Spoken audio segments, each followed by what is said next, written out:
On the news, President Tinubu affirms Nigeria has sufficient manpower for economic development. Vice President Kashim Shettima inaugurates Privatization Council, tasks members on great reforms.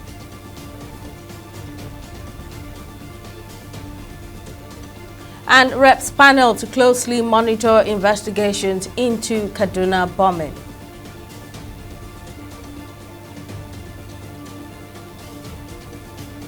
Hello, welcome to News Now on TV360 Nigeria. I'm Simisola Adigun. Nigeria has the requisite and sufficient manpower to support development across all sectors of the economy, President Bola Ahmed Tinubu has affirmed. He made the affirmation while receiving a report titled Industrialization, Energy Security and Climate Change, Issues, Challenges and Prospects, submitted by the Senior Executive Course 45 of the National Institute for Policy and Strategic Studies and IPSS in Abuja on Friday. At the presentation, Tinubu says his administration will review the document and integrate salient recommendations into ongoing policies and programs within the Renewed Hope agenda. On his part, the Director General of the Institute, Ayo Omotayo, says the Senior Executive Course 45 comprised 97 participants drawn from the federal and sub-national government, security and intelligence agencies, civil society, private sector, and labor unions. As the apex institution for policy research and strategic studies in Nigeria, the National Institute is entrusted with the solemn duty of charting the course for our national development. Our mandate encompasses the rigorous analysis of complex policy issues, the formulation of comprehensive and forward-thinking strategies, and the cultivation of visionary leaders capable of steering Nigeria towards a prosperous and sustainable future. In assessing the relevance of news to the national policy process, it is imperative to recognize that the challenges facing our nation are multifaceted and dynamic. The Institute has consistently demonstrated its ability to evolve alongside these challenges, providing invaluable insights that inform evidence-based policy making.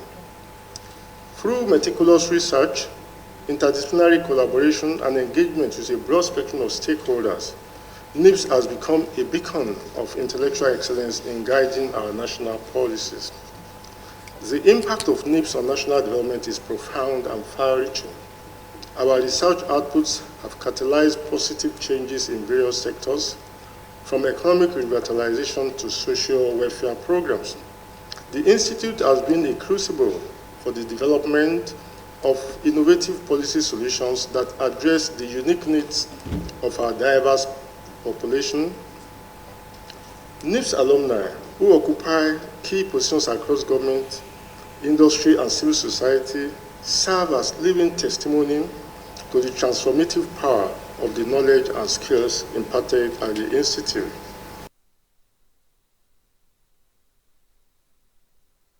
Meanwhile, Vice President Kashim Shettima has urged the newly inaugurated members of the National Council on Privatization to work towards actualizing the Renewed Hope agenda of President Bola Tinubu's administration. Shettima said this on Friday while inaugurating the newly constituted NCP at the Presidential Villa, Abuja.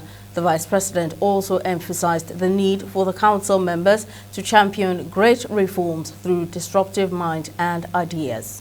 It brings me great pleasure to officially inaugurate the National Council on Privatization and congratulate each member for this honor to serve the nation.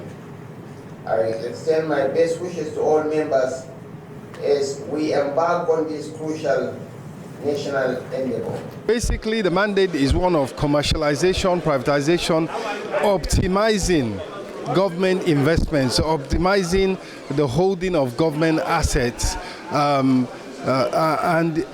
in particular, to implement a strategy of increasing the value that the government gets from its investments, and in certain cases, looking at how private investment can be encouraged to come in on a private-public partner basis, of course, that brings in the capital, the expertise, and the innovation. If you take a cursory look at the 2024 appropriation bill and budget estimates, there is an element there for privatization. I think more than the actual figure, which is relatively modest, it's a sign of the direction of travel. It's a sign that the government is committed to using private investment to grow the economy and is encouraging private sector investors to look at these particular areas and come in.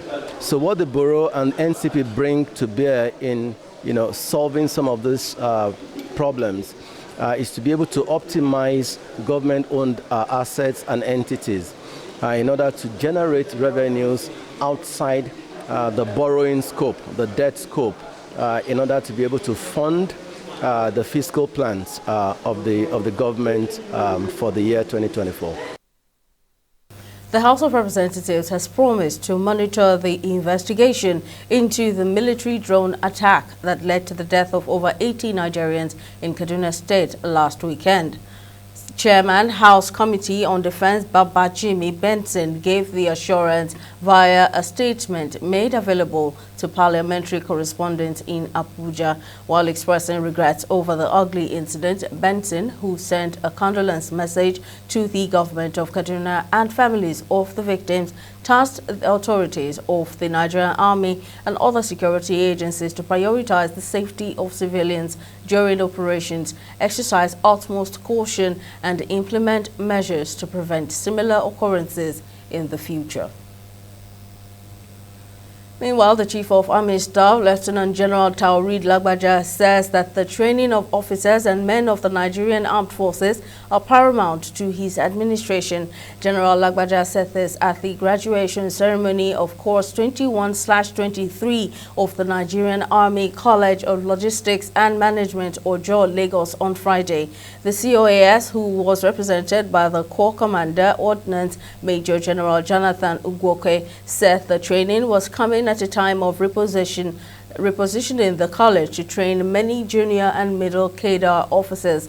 Earlier in his welcome address, the acting commandant of the college, Brigadier General Wisdom Etuk, said the event is a milestone from June 2003 when the college was established, saying the college has since been offering adequate training to officers.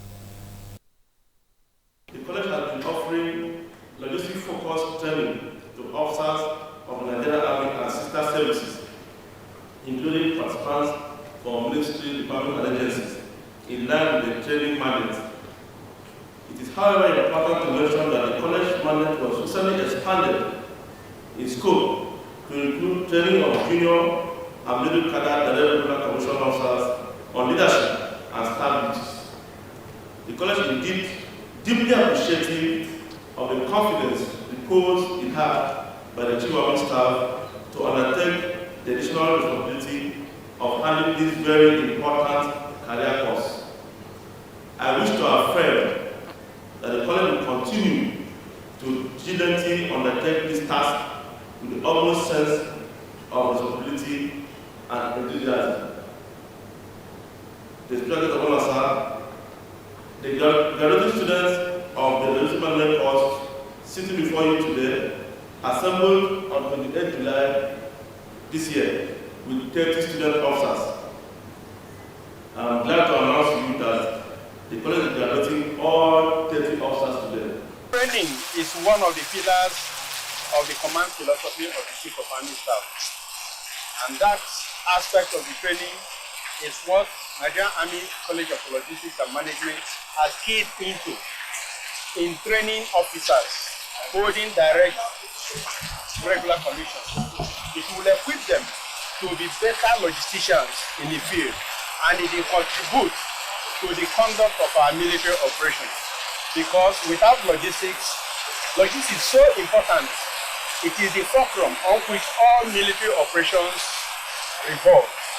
And therefore, Nigerian Army College of Logistics is contributing its quota to the improvement of our expertise in the area of logistics for the Nigerian Armed Forces.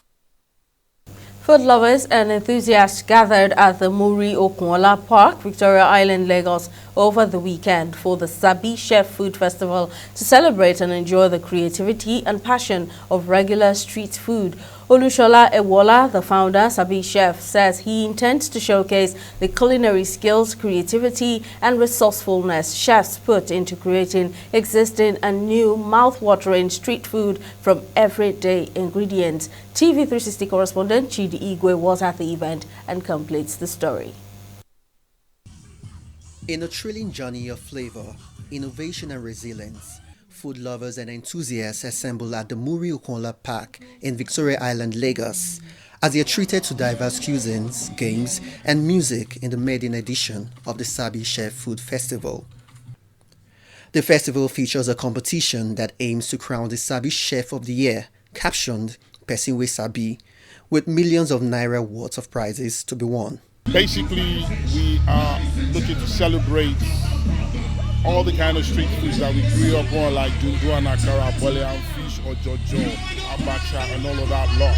So, and that's why we're here to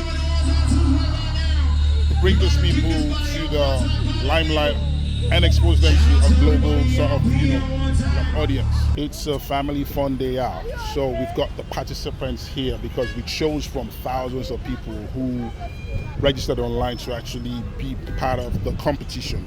We've been able to select them and sieve through the whole list and have like 10 finalists here. They are the best of the best. So what you'll be seeing here is them doing their magic here. It is going to be absolutely amazing, breathtakingly spectacular as well. Various vendors display their culinary skills in anticipation to be crowned the Sabi Chef of the Year. And we are here today to sell as vendor, and I'm also one of the contestants for the Sabi Chef. So be expecting a lot from me, and I'll be making some yam fries with African sauce, like combined sauce with bonga fish, Ijebu pomo, and there will be normal pomo, and you're going to love it. So we are going to have fun, a lot of fun today. I might be the winner too. Nobody knows. We're making our signature suya pasta and our best seller suya rice. When the ladies say get our food, what can I do and all that stuff, also they get to buy my food, so that it's actually very delicious and all that. So it's been very, very remarkable, honestly. And I don't even lie, I got more female customers than male customers, understand? So it's very, very awesome. In the midst of the celebrations, those in attendance share their expectations from the food festival. It's an opportunity for me to get out of the house and see new faces and meet new people. I want to eat lots and lots of food, so I'm expecting varieties of food, maybe Chinese rice, spaghetti, suya, different kinds of food. So that's what I want to eat. The Sabi Chef Food Festival creates an opportunity for chefs who don't have the platform to showcase their culinary skills to be seen and also gain financial grants to improve their brands. Chidi Igwe, TV360 News, Lagos. A grassroots environmental organization, the Friends of the Earth International, has decried the spate of environmental degradation in West Africa and urged the Parliament of the Economic Community of West African States, ECOWAS, and government at all levels to hold multinational companies as well as national and international financiers accountable. The coordinator, Forest and Biodiversity Program of the organization, Rita Uwaka, who made the plea while speaking with newsmen after a presentation to the ECOWAS Parliament in Abuja, bemoaned the challenges related to violations by agri-food companies and their breach of operational contracts ravaging various Nigerian communities. Also speaking, the Sustainable Development Regional Program Officer Richard Sam cited various instances of multinational companies unlawfully taking over the land of the host communities without their participation, consent, and compensation.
Over 400 lawyers have raised an alarm over persistent threats to the life of their colleague Yetunde Shaibu, convener of the United Front for Democracy (UFD), by certain interests loyal to the Social Democratic Party (SDP) and its governorship candidate. The lawyers from across the 6 geopolitical zones of the country, under the aegis of the Committee for the Defense of Democracy, say this followed UFD's whistleblowing on an alleged clandestine move by the SDP and its governorship candidate to file their petition against the outcome of the November 11 election through the back door and backdate same to circumvent the provisions of the Electoral Act, having failed to do so within the 21-day period prescribed by law.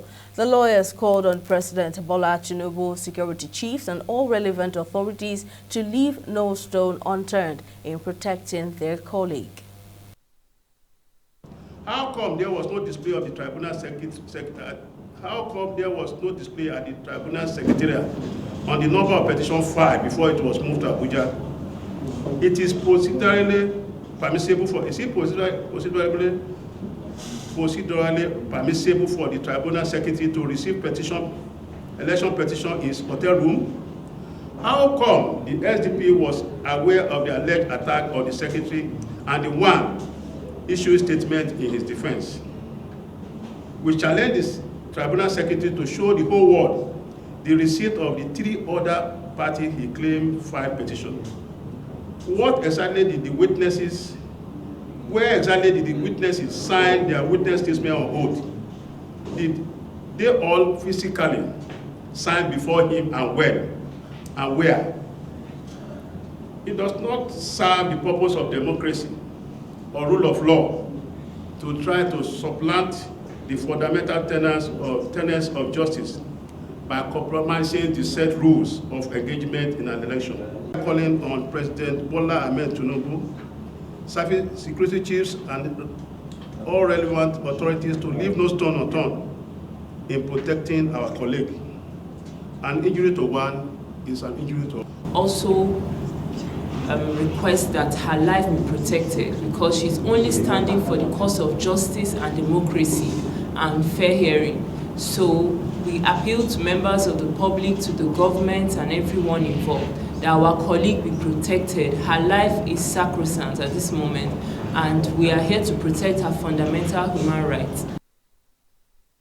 It's time for a short break, but still to come, Governor Sanwo-Olu assures the protection of businesses in Lagos State. Stay with us for details.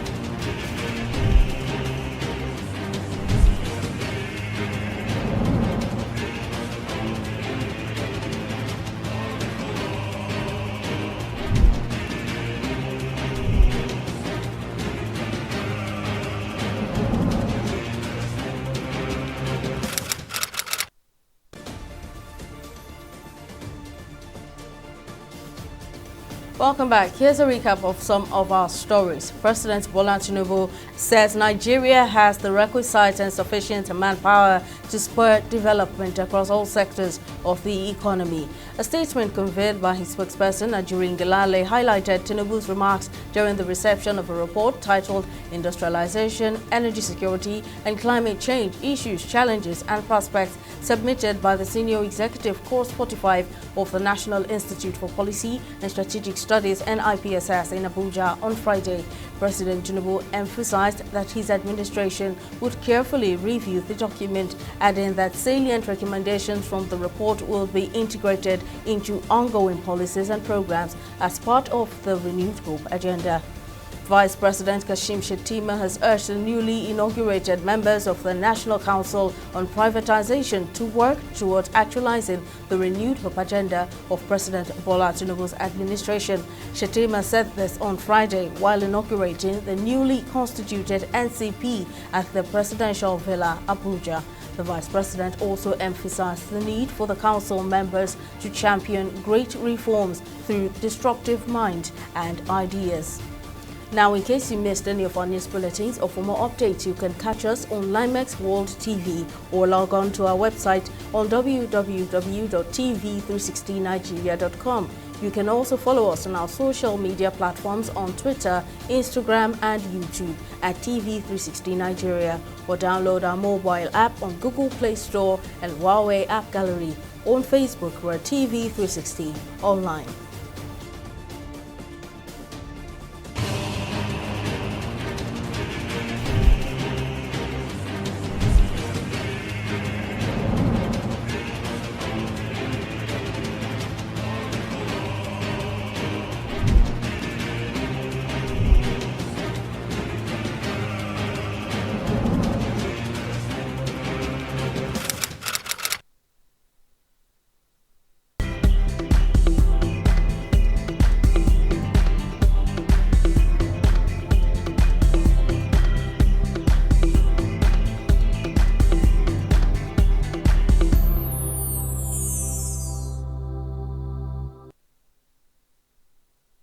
In business, Lagos State Governor Babajide Sanwo-Olu has assured the business community that his administration will not allow disruption of businesses in the state. Governor Sanwo-Olu gave the assurance during the 2023 Lagos Corporate Assembly, a business forum tagged BOS meets with business community at the Banquet Hall, Lagos House, Ikeja on Friday. The governor, who promised prompt attention to issues during the meeting, reassured the business community that his administration is committed to ease of doing business and creating a conducive environment for businesses to thrive in Lagos State.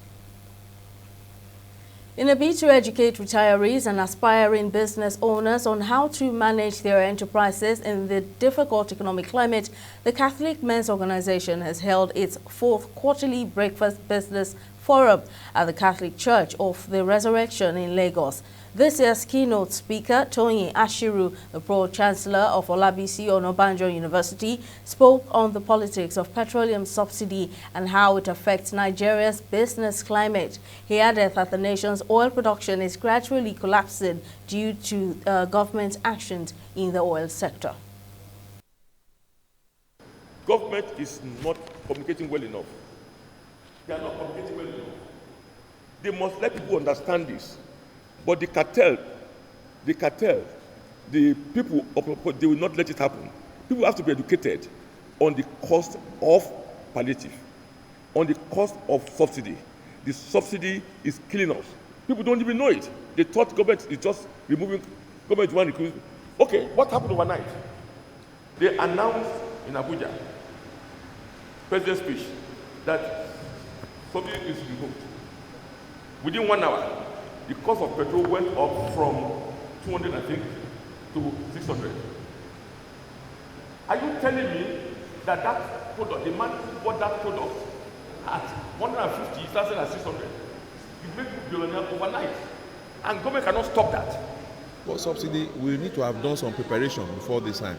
And we found that petroleum subsidy removal has navigated all aspects of life, from your basic economics at home to your business ventures, to even in debt. They say casket prices have also increased because of subsidy, because the casket will go in a car to a place, and so the cost of transporting the dead body too has also increased. So subsidy creeps throughout the life of human being, and so we felt that in knowing these hydra-headed, all-encompassing issues that is affecting all facets of human existence, there's a need for us to know how the metrics and the mathematics of subsidy will affect us to be able to move around. So we found that we needed to talk about, not just talk about petroleum as a problem, talk about how the subsidy has impinged and impact on our lives.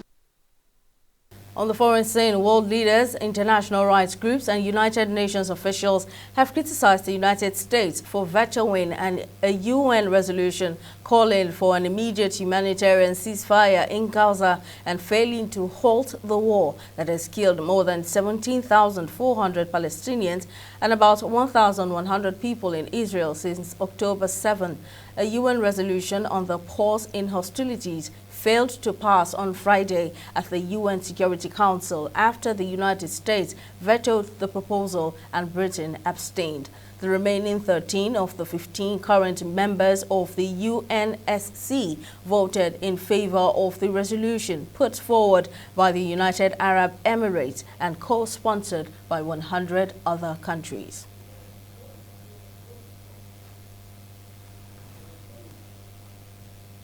In sports, all hands are on deck to ensure the success of the 2023 ECOWAS Abuja International Marathon. This was announced by the race director, Gabriel Okon. In a statement by the organizers, the 2023 edition of the ECOWAS Abuja International Marathon is scheduled for Saturday, December the 16th.